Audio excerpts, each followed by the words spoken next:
Vous vous demandez quelle est notre politique.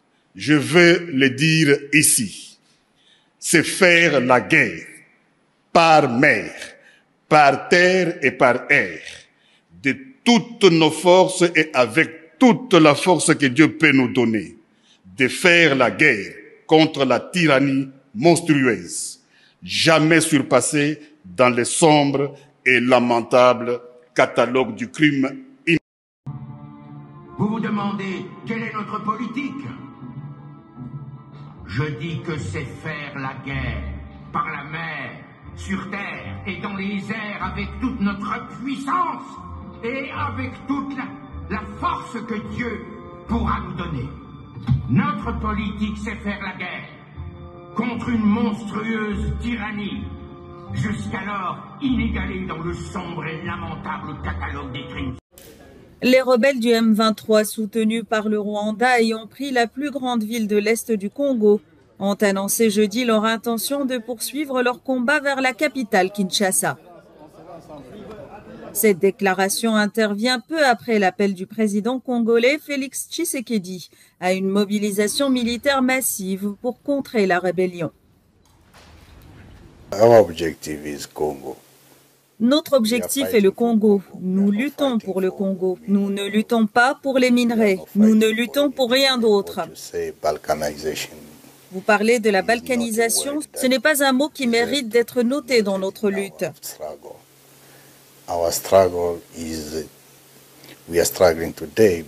Nous luttons aujourd'hui pour 3 raisons principales. La première raison est qu'il n'y a pas d'État en RDC. Le régime de Tshisekedi a détruit l'armée, a détruit la police nationale, il a détruit l'administration et surtout il a détruit la justice.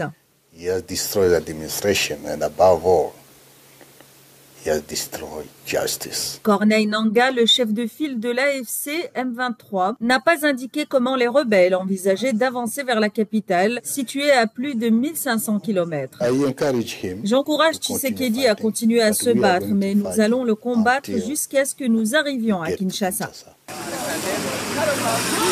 Les rebelles du M23 ont également déclaré qu'ils seraient ouverts à des discussions directes avec le gouvernement congolais. Chers amis de la presse, sans plus tarder, j'invite respectueusement les coordonnateurs de l'Alliance Fleuve Congo à bien vouloir prendre la parole pour sa communication. Sir, you welcome, please. Nous voici aujourd'hui dans la ville de Goma pour répondre aux multiples appels de détresse de nos compatriotes qui vivaient une situation d'insécurité sans précédent, qui leur a été imposée par la coalition du régime de Kinshasa. Le seul agenda de l'Alliance Fleuve Congo est une République démocratique du Congo prospère, digne et vivant dans sa souveraineté territoriale. La balkanisation doit être rejetée par tous les Congolais de Goma à Kinshasa, du nord au sud et de l'est à l'ouest. Parler de la balkanisation, c'est de la propagande et la manipulation du même régime que nous combattons. Nous sommes Congolais. Et les Congolais sont condamnés à s'opposer à la mauvaise gouvernance, aux violations des droits de l'homme, à toute colonisation et à toutes les négations. L'Alliance Fleuve Congo a pris les armes conformément à l'article 64, alinéa 1er de la Constitution, qui stipule, tout comme a le devoir de faire échec à tout individu qui prend le pouvoir ou l'exerce en violation de la Constitution. Nous avons trouvé une ville meurtrie, la ville de Goma, traumatisée, apeurée, et une situation chaotique occasionnée des années durant par les fouillards, les pillards du régime illégitime et incompétent de M. Tshilombo. Avant de prendre la poudre d'escarpette, ils ont tué le général-major Chirimwani Peter, alors gouverneur militaire. Ils ont coupé l'eau et l'électricité. Ils ont privé la population de Goma de tout accès à l'Internet et à haute communication. C'est la méthode criminelle du régime de Kinshasa et ils revendiquent. Jusqu'hier, ils revendiquaient encore qu'ils ont coupé l'électricité et qu'ils ont coupé l'eau dans Goma. Pour relancer la vie socio-économique dans la ville, nous venons de mettre en place des teams chargés de relever les défis ci-après. Au niveau socio-économique, donc un team au niveau économique, financier, au niveau socio-humanitaire d'abord, au niveau économique, financier et infrastructurel, au niveau de la mobilisation et de la sensibilisation, au niveau aussi de l'assainissement de la ville, remise en état opérationnel de tous les services de base, et nous travaillons pour la communication. À cet effet, dans les 48 heures, et de bonnes nouvelles commencent néanmoins à tomber, nous lançons les travaux d'assainissement de la ville. On doit relancer les activités économiques et pour cela nous demandons à tous les gomatriciens de rentrer, que chacun va dans ses occupations normales. Nous sommes des Congolais, nous ne sommes pas ce qu'eux prétendent de nous, nous sommes ce que nous vous disons. Nous allons relancer les activités scolaires et académiques. Il va falloir rétablir, et c'est en urgence, la desserte en eau. Et dans les 24 heures, toute la situation sera totalement maîtrisée. Si bien qu'aujourd'hui déjà, une grande partie de la ville est déjà desserte en eau. En ce qui concerne l'électricité dans les 48 heures, ça sera la même chose, d'autant bien entendu que les travaux ce qui a occasionné ces pannes concernaient aussi bien la ligne au Virunga, mais aussi la ligne qui vient du Sud Kivu. Mais là encore, alors que Goma dépend de Bukavu, Kinshasa a interdit toute intervention du Bukavu sur la ligne de Goma. Nous allons assurer, et nous le faisons déjà, un couloir humanitaire sécurisé pour les déplacer dans leur milieu d'origine. D'ores et déjà, je vous informe que des milliers de déplacés qui étaient dans des camps ont commencé à regagner leur milieu naturel, d'autant plus que la route, les deux grandes routes, Rutshuru et celle qui passe par Sake, sont désormais sécurisées. La réouverture, bien entendu, des axes prioritaires d'approvisionnement de la ville, et en vivre et en non-vivre. Nous sommes ici à Goma pour y rester comme Congolais et protéger la population contre les inciviques. Nous allons continuer la marche de libération jusqu'à Kinshasa. Je vous remercie.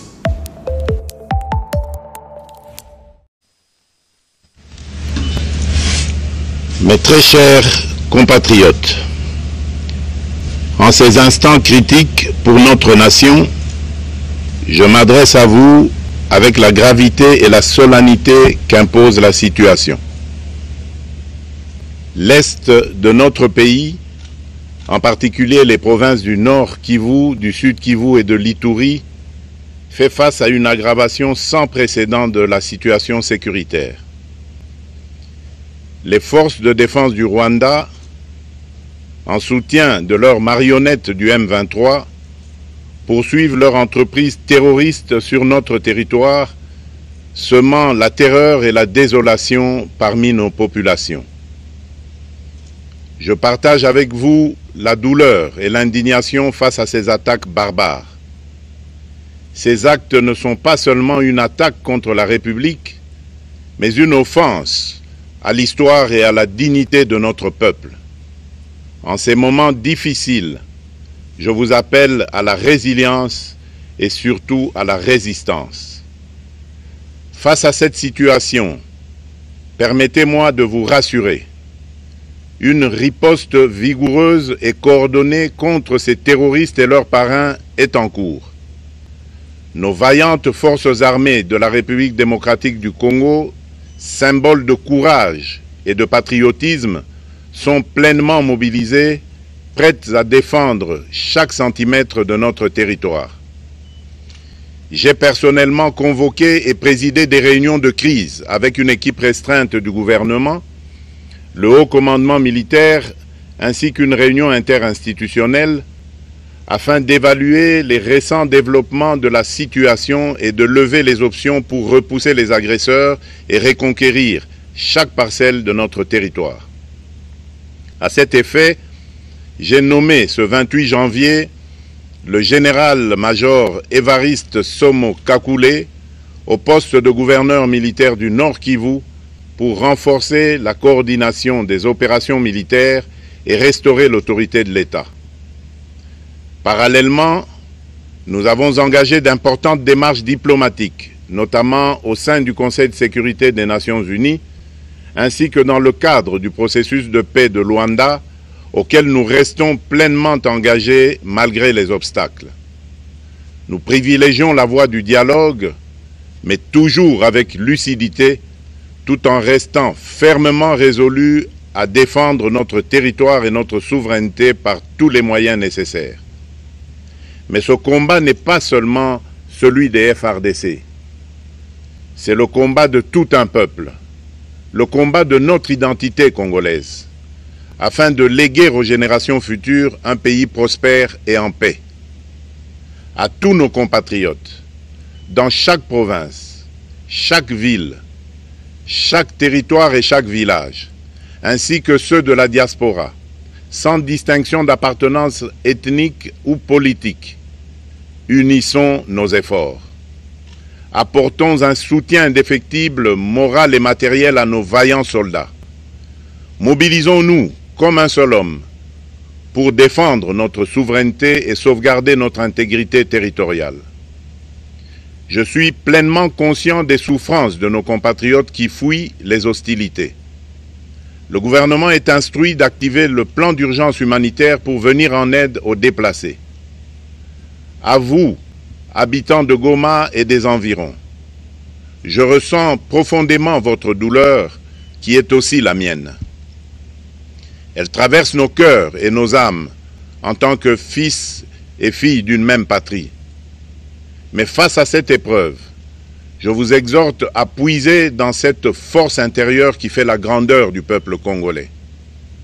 Résistez avec courage. Faites preuve de vigilance constante et gardez votre calme malgré l'adversité. Sachez que nous ne sommes pas restés inactifs. Des plans de contingence sont préparés pour assurer la protection de la population civile et prévenir toute escalade de la violence. Les dispositifs de sécurité ont été renforcés pour protéger les zones stratégiques et nous travaillons sans relâche pour garantir le fonctionnement des services essentiels.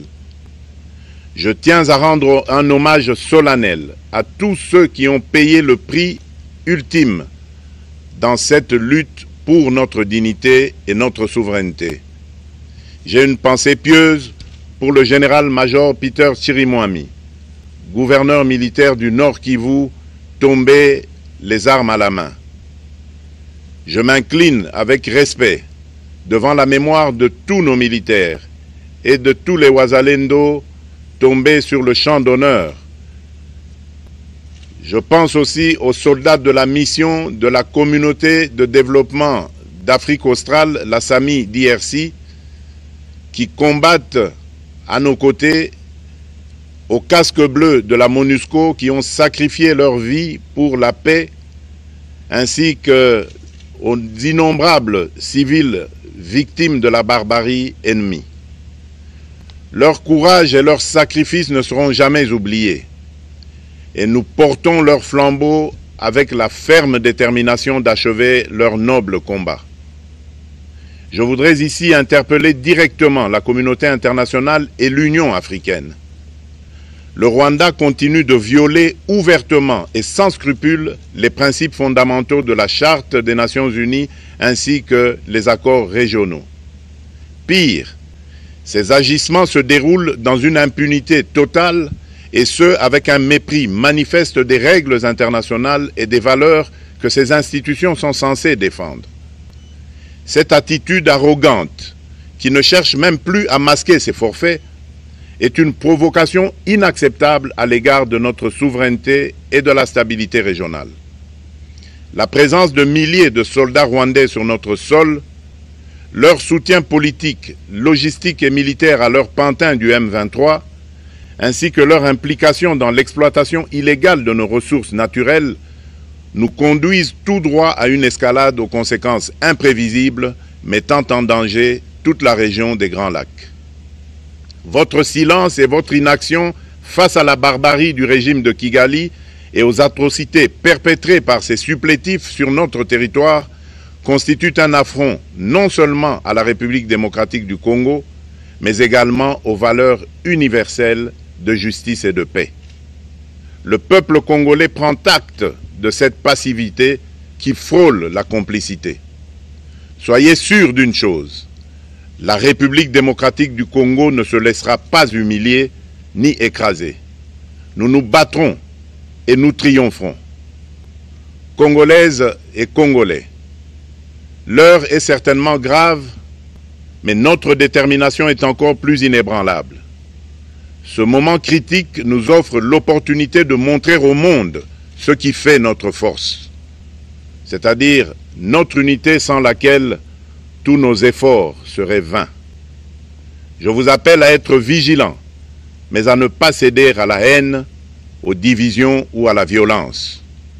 Je condamne avec la plus grande fermeté les actes de vandalisme et de pillage qui ont visé certaines missions diplomatiques accréditées en République démocratique du Congo, ainsi que des intérêts privés dans la ville de Kinshasa. Ces comportements irresponsables dénaturent l'expression saine de notre colère face à l'agression barbare nous imposée et jettent une ombre sur les manifestations pacifiques de soutien à nos vaillantes forces armées qui luttent avec courage et abnégation pour défendre notre souveraineté. Notre engagement doit rester ferme et discipliné. Nous gagnerons cette guerre par notre unité, notre courage et notre sens de responsabilité, et non par la violence aveugle et par l'anarchie. Cette victoire ne sera possible que si chaque Congolais, où qu'il soit, prend toute la mesure du combat qui est le nôtre. J'appelle donc la nation entière, hommes et femmes, jeunes et vieux, acteurs politiques, opérateurs économiques, membres de la société civile, confessions religieuses, artistes et sportifs à se mobiliser, à faire bloc derrière nos vaillantes forces armées et à contribuer chacun à son niveau à l'effort de guerre. J'ai instruit le gouvernement de mettre en place des mesures rigoureuses de réduction du train de vie des institutions et de leurs animateurs afin que les ressources ainsi économisées soient directement réorientées vers le soutien à nos forces armées. Dans cet effort national, j'en appelle également à la responsabilité du secteur privé qui est invité à contribuer activement à cette cause commune. Nos soldats se battent avec héroïsme pour la défense de notre intégrité territoriale et de notre souveraineté. Ils ont besoin de notre soutien total, qu'il soit moral, matériel ou logistique. À la jeunesse congolaise, pilier et espoir de notre nation, je vous exhorte à répondre massivement à l'appel de la patrie. Le moment est venu de vous lever, de mettre votre énergie et votre créativité au service de la nation. Nous devons renforcer nos rangs et chaque jeune Congolais prêt à défendre son pays a une place au sein de nos forces armées. Enrôlez-vous massivement dans l'armée. Vous êtes le fer de lance de notre projet et votre mobilisation est déterminante pour la victoire finale. Aux braves populations du Nord Kivu, du Sud Kivu et de l'Ituri, vous êtes le symbole de la résilience congolaise, une source d'inspiration pour toute la nation. Vous n'êtes pas seul dans cette épreuve. La République tout entière se tient à vos côtés, unie dans l'espoir et la lutte. Ensemble, nous ferons face et surmonterons cette épreuve. À nos vaillantes forces armées et aux vaillants patriotes Wazalendo, véritables sentinelles de la souveraineté nationale, je rends un hommage appuyé et vous exprime au nom de toute la République notre reconnaissance infinie et notre fierté inébranlable. Votre bravoure, votre discipline et votre engagement sans faille inspire et mobilise tout un peuple déterminé à défendre son territoire. Sachez-le, la République ne vous abandonnera jamais. Votre combat est le nôtre et vos sacrifices ne seront jamais oubliés. Vous incarnez l'honneur de la nation congolaise. À tous mes compatriotes, d'ici et de la diaspora, la République démocratique du Congo ne pliera pas.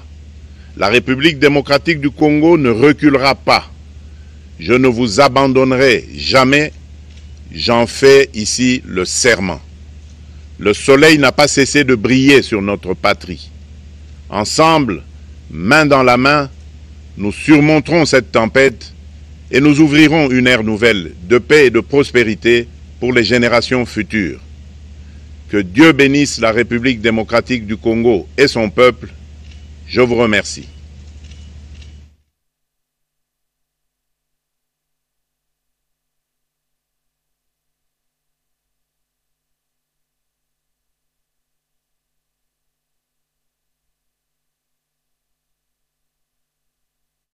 Donc, si vous voulez na kati na mboka oya bisote sacrifice il faut esalama il faut botelema na ye wa pamba te za discours te na ye ko saba discours na ye awa pa makambo sérieux recrutement et banda direct.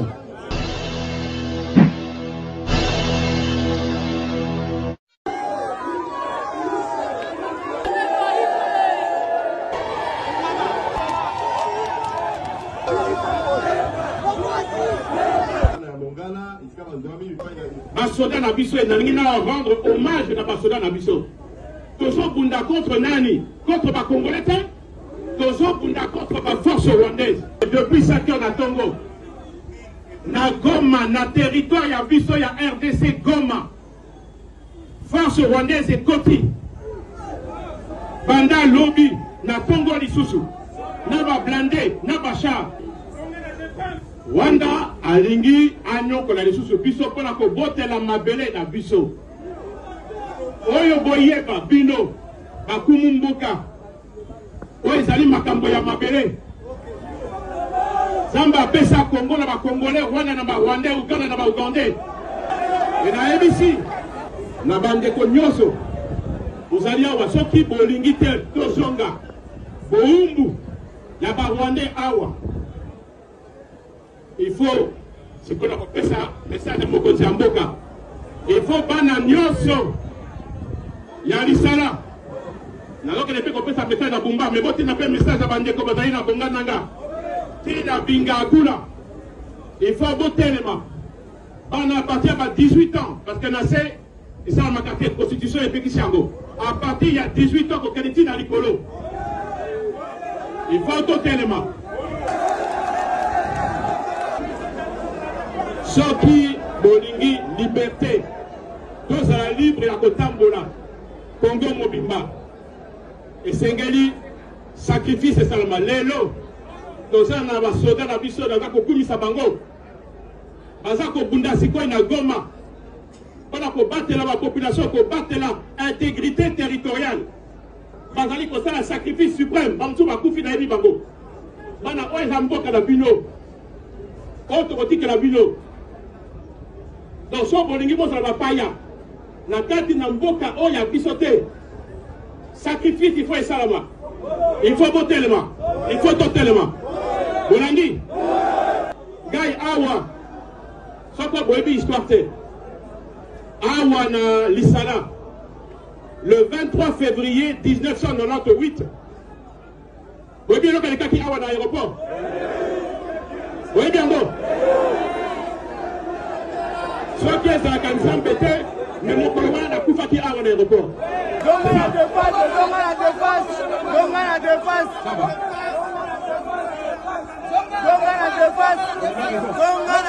Donga la défense.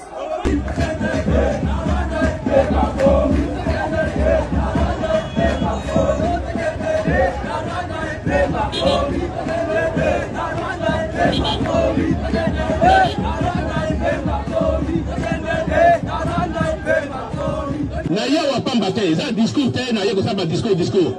Naye awa pa makambo sérieux. Recrutement et banda direct. Président de la République au Kassango. Bolangi.